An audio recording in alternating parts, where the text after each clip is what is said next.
নমস্কার দর্শকবৃন্দ, আমি কৃষ্ণকান্ত সিনহা শিলচর নিউজে আপনাদের সবাইকে স্বাগত জানাই। ইম্পর্টেন্ট গুরুত্বপূর্ণ বাম্পার একটা খবর নিয়ে আসলাম, সঙ্গে থাকবেন। একটা না বেশ কয়েকটা খবর নিয়ে আসলাম, সঙ্গে থাকবেন।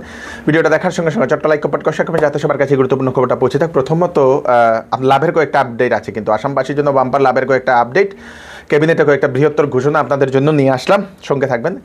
গতকালকের যে নিউজ সেটাতে আমি একটা ভুল বলেছিলাম, ভুলবশত, তার জন্য আমি ক্ষমা প্রার্থী। জেডিইউ বলতে আমি সমাজবাদী পার্টি বলে দিয়েছিলাম যে গঠন করবে এনডিএ সরকার, সেটার জন্য আমি ক্ষমা প্রার্থী। তো আগামী 9 জুন শপথ গ্রহণ করবেন নরেন্দ্র দামোদর দাস মোদী। উনি সেই প্রধানমন্ত্রী পদে উনি শপথ গ্রহণ করবেন 9 জুন।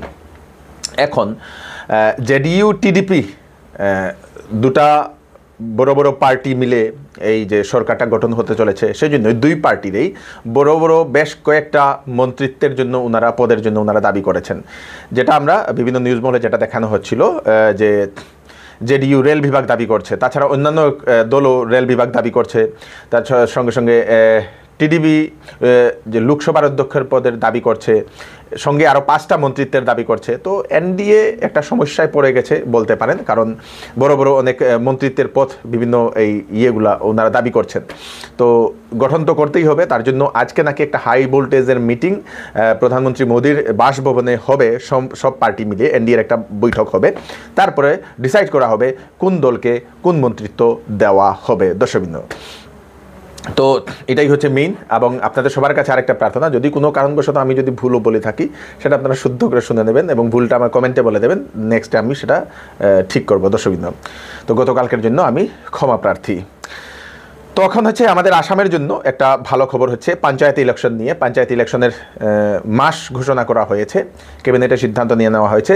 নভেম্বর মাসে সেই পঞ্চায়েত ইলেকশনটা হবে, 2024 ইংরেজি, এইবার নভেম্বর মাসে সেটা হবে। এবং মুখ্যমন্ত্রী বলে দিয়েছেন যে অক্টোবর মাসের আগে সব প্রক্রিয়া শেষ হবে। তাছাড়া এখন ডিলিমিটেশনের পরে এক একটা পঞ্চায়েতের বিভিন্ন ব্লকে চলে গেছে, তো সেটার কাজ সম্পূর্ণ শেষ করা হবে। তার আগেই সম্পূর্ণ শেষ করার পরে নভেম্বর মাসে পঞ্চায়েত ইলেকশন হবে। দর্শকবৃন্দ, তো পঞ্চায়েত ইলেকশনের জন্য আপনারা তৈরি হয়ে যান।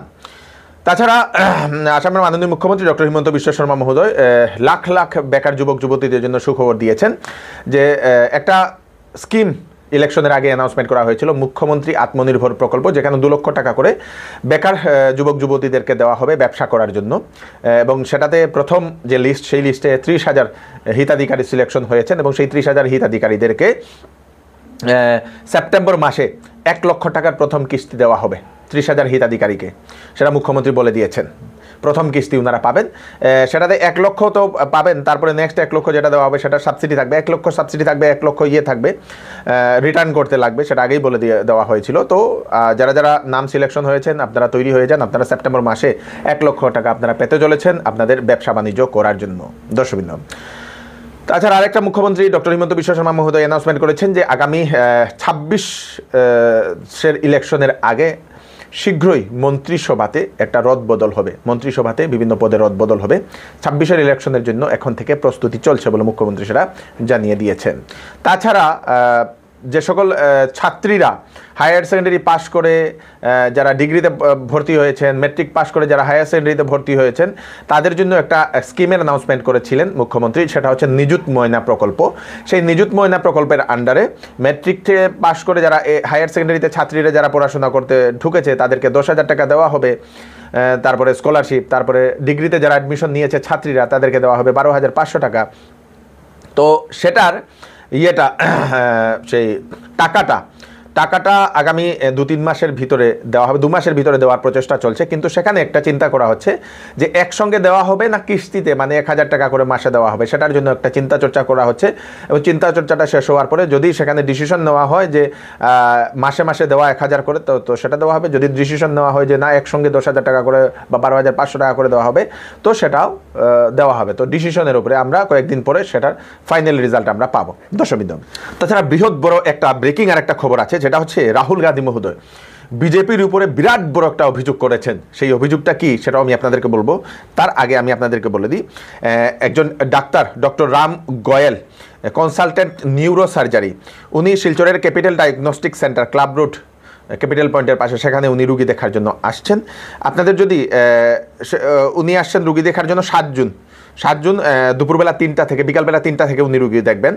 তো আপনাদের যদি ব্রেন টিউমার, মাথা ব্যথার সমস্যা, স্লিপিং ডিসঅর্ডার, ঘুম আসছে না আপনাদের, তাছাড়া ব্যাক পেইন, পিঠে ব্যথা, ঘাড়ে ব্যথা, কোমরে ব্যথা, স্লিপ ডিসঅর্ডার, তারপরে আপনাদের vertigo, botox, difficulty in movement, আপনারা নড়াচড়া করতে পারছেন না, সাডেন ফিটস, এপিলেপসি, এই ধরনের কোনো ধরনের সমস্যা থাকে, নিউরো জাতীয় কোনো ধরনের সমস্যা থাকে, স্নায়ুরোগের যদি কোনো ধরনের সমস্যা থাকে, সেই ডাক্তারবাবুর সঙ্গে কনসাল্ট করে নিতে পারেন।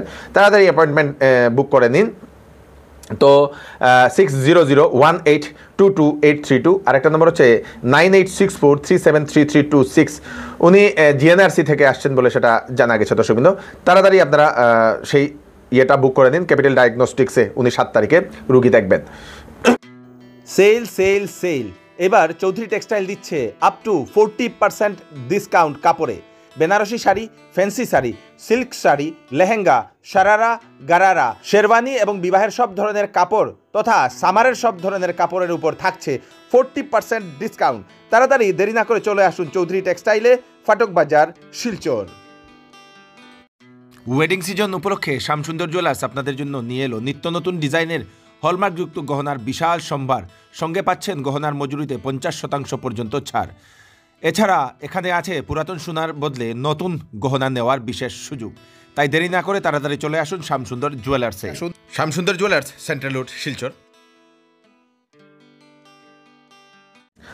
বিজেপির কারণে বিজেপির 3জন ব্যক্তির কারণে শেয়ার মার্কেট ডাউন হয়েছে, এরকমই বিরাট বড় অভিযোগ করলেন রাহুল গান্ধী মহোদয়। দর্শকবৃন্দ, কংগ্রেসের রাহুল গান্ধী মহোদয় উনি এরকমই একটা মন্তব্য করেছেন প্রেস কনফারেন্স করে। আজকে বিরাট বড় একটা প্রেস কনফারেন্স করেছেন এবং সেখানে উনি কয়েকটা জিনিস ইঙ্গিত করেছেন যে রেজাল্ট আসার আগে ইলেকশন প্রচারের সময় প্রধানমন্ত্রী মোদী মহোদয় শেয়ার মার্কেটে ইনভেস্ট করার জন্য উনি বলে দিয়েছিলেন।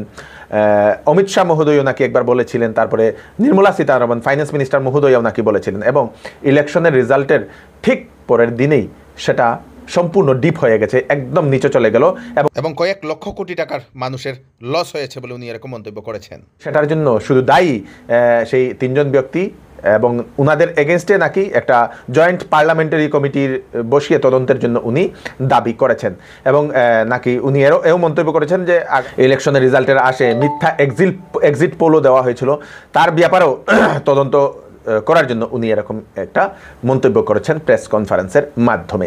বিরাট বড় একটা অভিযোগ রাহুল গান্ধী মহোদয় করেছেন। লোকসভার ভোট শেষ হলো, রেজাল্টেও আসলো, তারপরে বাড়লো পেট্রোল এবং ডিজেলের দাম। জনমনে খুব, পেট্রোল এবং ডিজেলের দাম রেজাল্ট আসার সঙ্গে সঙ্গে বৃদ্ধি হয়েছে, মানে রেজাল্ট আসার পরেই বৃদ্ধি হয়েছে। পেট্রোল 1 টাকা 2 পয়সা করে বৃদ্ধি হয়েছে, ডিজেল 1 টাকা 1 পয়সা করে বৃদ্ধি হয়েছে। তো আপনারা কি মনে করছেন? আপনাদের মতামত নিশ্চয়ই প্রকাশ করবেন দর্শকবৃন্দ। কাছাড় জেলার সোনাবাড়ি ঘাটে এক বাড়িতে পাওয়া গেল যুবতীর ঝুলন্ত মৃতদেহ। এলাকাতে এক চাঞ্চল্য। নাম হচ্ছে শাহানা আফাজ লস্কর, 27 বছর। বাবার নাম হচ্ছে হারুন রাহিদ। উনার মেয়ে শাহানা আফাজ লস্কর কিছু মানসিক টেনশনের কারণে নাকি এরকম করেছে বলে সূত্রে খবর পাওয়া গেছে। তবুও পুলিশ ঘটনাটি তদন্ত করছে। তার পুলিশকে খবর দেওয়া হয়েছে, পুলিশ সেই যুবতীর মৃতদেহকে ময়নাতদন্তের জন্য পাঠিয়ে দিয়েছে বলে সেটা জানা গেছে। কিসের কারণে সেই ঘটনাটি ঘটেছে সেটা এখন পুলিশ তদন্ত করছে। দর্শকবৃন্দ, একটা হারানো বিজ্ঞপ্তি।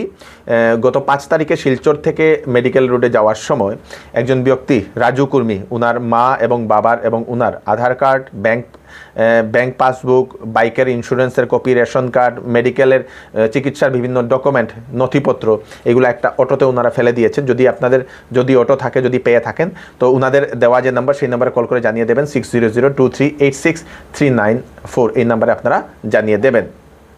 কাছাড়ের দিগরখালে আজকে সকাল সকাল এক ভয়ানক দুর্ঘটনা হয়। সেখানে এক নাইট সুপার এবং ট্রাকের মুখোমুখি সংঘর্ষে 13 জন লোক আহত হয়েছেন। গুরুতরভাবে আহত অবস্থায় হাসপাতালে নিয়ে যাওয়া হয়েছে। দর্শকবৃন্দ, জানা গেছে একটা নাইট সুপার আরাহান ট্রাভেলস গুয়াহাটি থেকে শিলচরে আসছিল এবং সকাল সকাল একটি ট্রাকের সঙ্গে মুখোমুখি ধাক্কা লাগে এবং ভয়ানক ধাক্কা লাগে। সেই ট্রাকের আপনাদের সেই নাইট সুপারের ড্রাইভার গুরুতরভাবে আহত হয়ে, নাইট সুপারে ছিলেন 25 থেকে 30 জন যাত্রী, তাদের মধ্যে প্রায় 13 জন আহত অবস্থায় হাসপাতালে নিয়ে যাওয়া হয়েছে। দর্শকবৃন্দ, খুব ভয়ানক একটি ঘটনা। আগামী 8 জুন পর্যন্ত প্রচণ্ড বৃষ্টিপাত হওয়ার সম্ভাবনা, আসামের বিভিন্ন প্রান্তে আইএমডির সতর্কবাণী, অরেঞ্জ এবং ইয়েলো অ্যালার্ট জারি করে দেওয়া হয়েছে। হাইলাকান্দিতেও অরেঞ্জ অ্যালার্ট এর ঘোষণা সেই আইএমডির, তাই আপনারা একটু সাবধান থাকবেন দর্শকবৃন্দ। অভিনেত্রী কঙ্গনা রানাওয়াত উনাকে এক সিআইএসএফ কনস্টেবল এয়ারপোর্টে নাকি চোর মেরেছে, থাপ্পড় মেরেছে বলে এরকম বিভিন্ন নিউজ মহলে দেখানো হয়েছিল। একজন সিআইএসএফ কনস্টেবল, নাম হচ্ছে কুলবিন্দর কর। কারণ হচ্ছে সেই অভিনেত্রী কঙ্গনা রানাওয়াত নাকি ইলেকশনের আগে কৃষক আন্দোলন নিয়ে উনি কিছু মন্তব্য করেছিলেন। সেই মন্তব্যটা ভালো লাগেনি সেই কনস্টেবলের, কারণ হচ্ছে সেই মহিলা কনস্টেবলের বাবাও নাকি একজন কৃষক। সেজন্য প্রথম সেই এয়ারপোর্টে দেখার পরে কঙ্গনা রানাওয়াতের সঙ্গে তর্কাতর্কি হয়, তারপরে নাকি চোর মেরেছেন সেই মহিলা কনস্টেবল বলে সেটা খবরে প্রকাশিত হয়েছে। সেই মহিলা কনস্টেবলকে এখন কাস্টাডিতে রাখা হয়েছে, এখন সেটার ইনভেস্টিগেশন করা হচ্ছে, সিসিটিভি ফুটেজ সব কিছু দেখা হচ্ছে দর্শকবৃন্দ। চাহেত ফতে আলী খান কয়েকদিন ধরে ভাইরাল হচ্ছিল, একজন গায়ক পাকিস্তানের, ওনার একটা গান ছিল বদো বদি বদো বদি, বাকিটা আপনারা বলে দেবেন।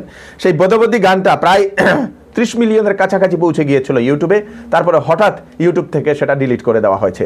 অনেক মানুষই সেই গানের মিমস বানিয়েছেন, রিলস বানিয়েছেন এবং সবাই ভাইরালও হয়েছিলেন সেই বদ্দবদি গানের জন্য দর্শকবৃন্দ। এবং সেটা ইউটিউব থেকে ডিলিট হওয়াতে সেই গায়ক এবং সেখানে যে নায়িকা দুজনই খুবই দুঃখ প্রকাশ করেছেন, কপিরাইট ক্লেম করেছেন বলে সেটা ডিলিট করে দেওয়া হয়েছে ইউটিউব থেকে। পুরনো একটা গান ছিল, সেই গানের একটা রিমিক করেছিলেন ওনারা, বদবদি।